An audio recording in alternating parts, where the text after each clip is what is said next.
Okay, Casablanca was released in 1942. This is arguably the best American film. It's a wartime romantic drama where everyone appears to be unified. The sentiment against the fascists is clear, and the film has what one critic called a high romantic tone of ardor and rain-soaked disillusion, and an unrepeatable combination of impudent wit and doomed romanticism, held together by voluptuously emotional anti-fascist sentiment. Politically, Casablanca is a very knowing film. It's a work that started as a B picture. A B picture or B film is the second film on a bill, right? Not the A, but like the B actress, right? Usually a cheaper film that evolved into a masterpiece over time. It started out as a play. It was apparently a pretty bad play. And like a lot of films, had a bunch of different writers working on it and a bunch of different people cast for it. There's a long storied history to Casablanca. The characters are all stuck in unoccupied France, where insults are a sport and everything is negotiable.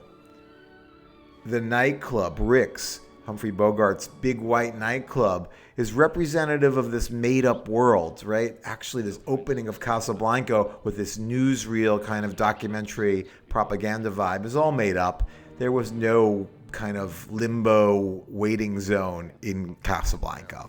So it's a great hokum, as a critic called it the other day, hokum, like bull. But they're all stuck there, and the nightclub is representative of this world. Okay, so it's a world of unrepentant scoundrels, sweet refugees, Nazis, defrocked bankers, floozies, and gamblers. Somebody once said, Rick seems pretty cool. It's a lot of fun. There's great music and there's a lot of drinks. Why would you want to leave?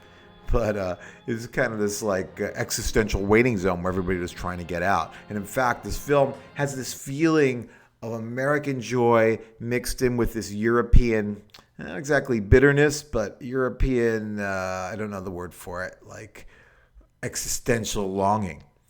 You could say that the subtext, what's under the film, is not only what you find out the message, right? America will save Europe and Americans will rally to do that, but even that maybe American films could save Europe. In real life, the place everyone came to was not Rick's, but to Los Angeles.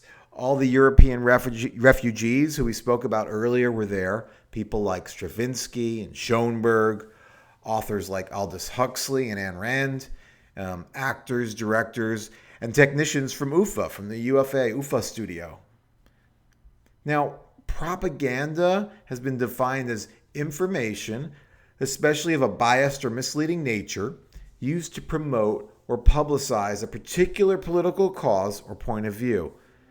Now, this idea that something can be unbiased is in itself very suspect. Everything has a point of view. I mean, if there's one thing you remember from this lecture, remember everything has a point of view, and the best stuff hides that it has a point of view. That's why the newspapers are supposed to be impartial, right? They're not. The most effective communications that persuade are not obvious as being propaganda.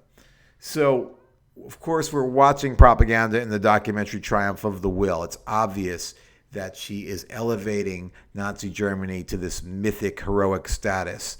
And then it's obvious that we're watching propaganda in The Response and Why We Fight, which is almost like an essay where every point is designed to get you pissed off at those damn fascists, and for good reason.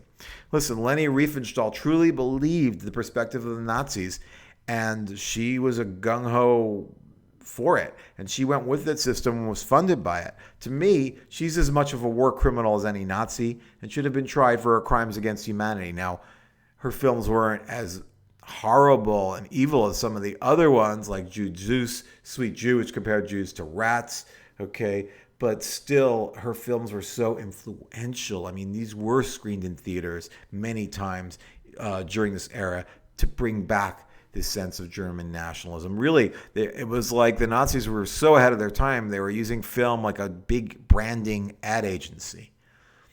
So I want to say also that fiction films have a point of view. It's just that they're more entertaining.